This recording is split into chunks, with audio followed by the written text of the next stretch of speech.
Benjamin Akakwo is my name. I am your grammar police, and I am here today to serve you English made simple. It's always a pleasure because, yes, English is complicated, but also loads of fun. You need to master certain rules and understand some core principles. And I believe in you. Yes, you can.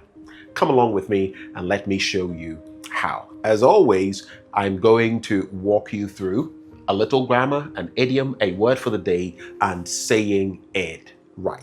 Come along. So today we're going to look at this rule, each other versus one another. Have you ever contemplated it?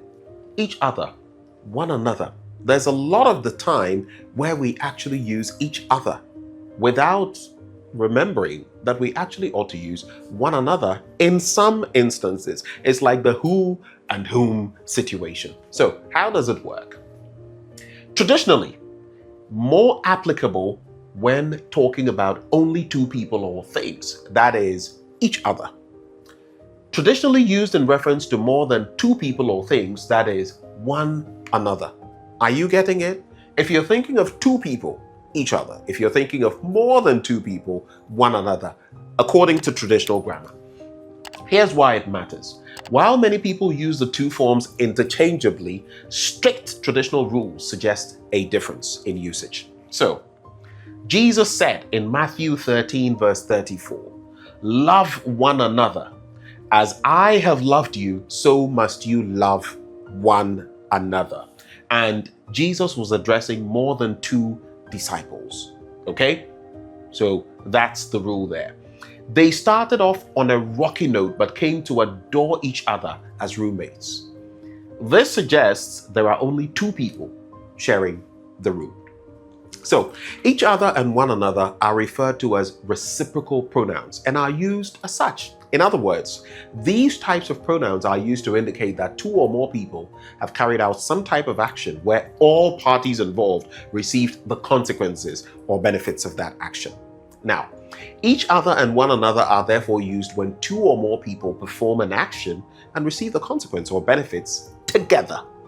While often interchangeable, each other is traditionally used for exactly two subjects, while one another is used for three or more subjects. Here's an example. Ewusi and Mansa never liked each other. In this instance, Ewusi never liked Mansa and Mansa never liked Ewusi. That's what it means. Each other is traditionally more applicable when talking about only two people or things, like I've said already. So using one another is more relevant when there are more than two people or things. Here's an example. How's Maria?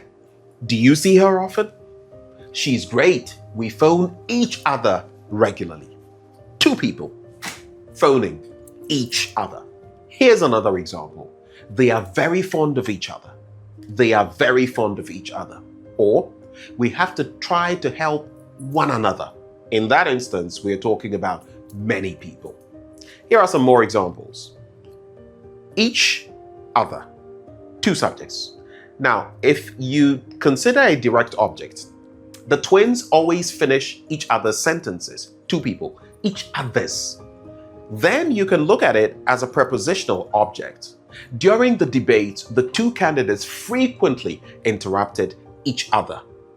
Again, it could reference general reciprocity, give and take. Sarah and her brother have known each other since childhood. Two people. Now here are examples of one another with three or more subjects. Let's consider the direct object. The four band members cheered one another on right before taking the stage. For one another. As a prepositional object, you could say, the committee members consulted with one another before finalizing the proposal. Members of the committee, one another. Then you can look at general reciprocity. In healthy communities, now think about it, communities. In healthy communities, neighbors support one another during difficult times. We're talking about many neighbors. Here are some typical errors. Be careful not to use us or ourselves instead of each other or one another. We don't use each other or one another as a plural form.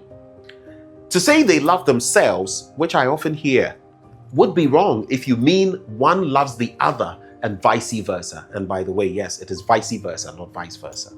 Here's what I mean. If Amma loves Kojo and Kojo also loves Amma, they love each other. If, however, Kojo loves himself and Amma loves herself, we can then say they love themselves. Do you get the difference? So if you say they love themselves and you actually mean they love each other, you're wrong. More practice will help you perfect this for both your written and spoken English. All the best on that. But for now, let me get back here. So, it is wrong to say the married couple fed one another cake. You know why? You're talking of two people, married couple. You should say the married couple fed each other cake. Here's another example. The six of them got to know each other. Six people, each other? No. The six of them got to know one another, in the formal sense, that is. Here's another example. The twins often finish, would you say one another's or each other's sentences? Of course, twins, two, each other's, and that's the correct one. So remember, two people, each other. More than two people, one another. Here's our expression or idiom for the day. Ask for the moon. Have you ever used this expression before? Now, to ask for the moon is to ask for something that is difficult or impossible to get. In a sentence, you could say, people who take out private pensions aren't asking for the moon. They just don't want to be surprised the wrong way. And that is our idiom for the day. Our word for the day, confute. Confute. I'm sure someone might be saying confute. No. Remember the schwa sound, neutral sound. Confute. It's a verb. It is transitive. So, confute. It means to prove a person or an argument to be false or wrong, or to disprove or refute. So if you prove an argument or someone wrong, you are confuting them. Right. In a sentence, parliamentary right was sustained by an argument which a generation earlier might have been used to confute it. And that's an example there for you. Of course, you can do some more reading on this word. Now, on Say It Right, which will cap off our segment for today, or our show, M-A-Y-O-R. I hear a lot of different pronunciations, but the question is, which is the right one? Let's go to our friends here. Is it mayo, mayo, or maya? Well, this could be close, but it's actually mare. It actually is a monosyllabic word that rhymes with mare, like a donkey, right? Mare. So the mayor of Accra, the mayor of New York, the mayor of London, mare. But in the UK, what you would usually see as the IPA transcription, mayor. But in the US, you would have mayor or mayor, mayor in the US. But most of the time, what you just have to stick to is mayor, the mayor of Accra. And that's how we cap it off for today. That's a wrap for English Made Simple. Don't you forget to learn it, say it, and speak it. Practice, practice, practice. My name is Benjamin Akapo. Thank you for watching.